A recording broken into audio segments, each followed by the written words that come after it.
एक पिता का दर्द भरा कहानी।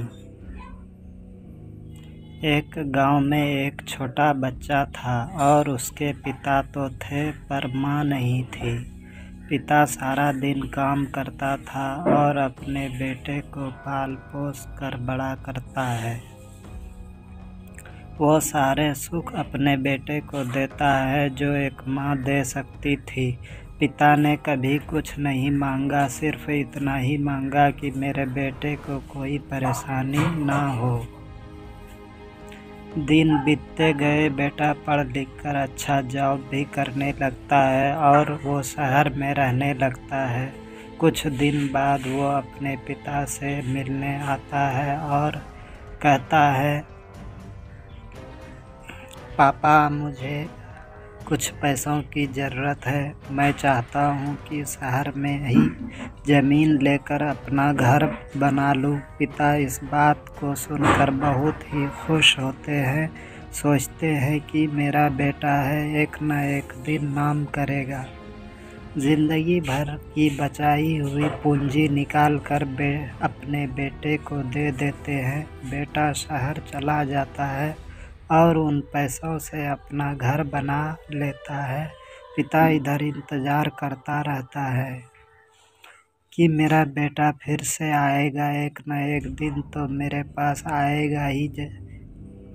जाएगा कहाँ? उसके पास अब कोई नहीं जाता था, क्योंकि ना ही अब उस पिता के पास पैसे थे और ना ही रहने का जगह था। कुछ दिन के बाद बेटा फिर लौट कर आता है और अपने पिता से कहता है, पापा आप दादाजी बनने वाले हैं। पिता को बहुत खुशी होती है। इस बात को सुनकर वो कहते हैं, तू मुझे मेरी बहू और पोते से कब मिलाएगा? बेटा कहता है, बस पापा थोड़े दिन और। पापा मुझे कुछ पैसों की ज़रूरत है, क्योंकि आजकल थोड़ा जॉब में खींच हो रहा है, जिसके कारण से मुझे कुछ दिन के लिए सस्पेंड कर दिया गया है। अब इस पिता के पास कुछ नहीं रहता है देने के लिए, फिर भी कहता है, अच्छा बेटा तू रुक, मैं अभी आया कुछ पैसों का बंदोबस्त करके।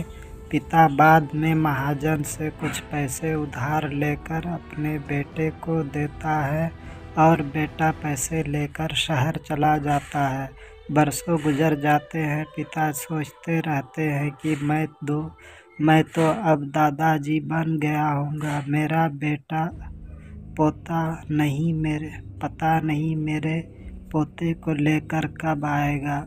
समय नहीं मिलता होगा, इसलिए मेरा बेटा अभी तक आया नहीं, वरना आया ज़रूर होता। तब तक महाजन 2-3 आदमी को लेकर उस पिता के घर पर आता है और कहता है कि आपके वादे के मुताबिक मैं पूरे 3 महीने बाद आया हूँ अपने पैसे ले जाने। पिता कहते हैं, मेरे पास पैसे नहीं है देने के लिए। महाजन कहता है, जब पैसे नहीं देने थे तो आपने मुझसे उधार क्यों लिया? तभी पिता कहते हैं, ठीक है रुको, मैं तुम्हारे लिए पैसों का बंदोबस्त करके आता हूँ। और वहाँ के नज़दीकी अस्पताल में चले जाते हैं। वहाँ जाकर अपना ब्लड डोनेट करते हैं और अपना एक किडनी बेच देते हैं और उस महाजन का कर्ज चुका देते हैं। किडनी बेचने के बाद उनकी स्थिति और ख़राब हो जाती है और वो उस आस में जी रहे होते हैं कि मेरा बेटा एक दिन आएगा ज़रूर। इस आस में जीते जीते एक दिन पिता का मौत हो जाता है। अब उस बेटे को अपने पिता को देखना भी नसीब नहीं हुआ।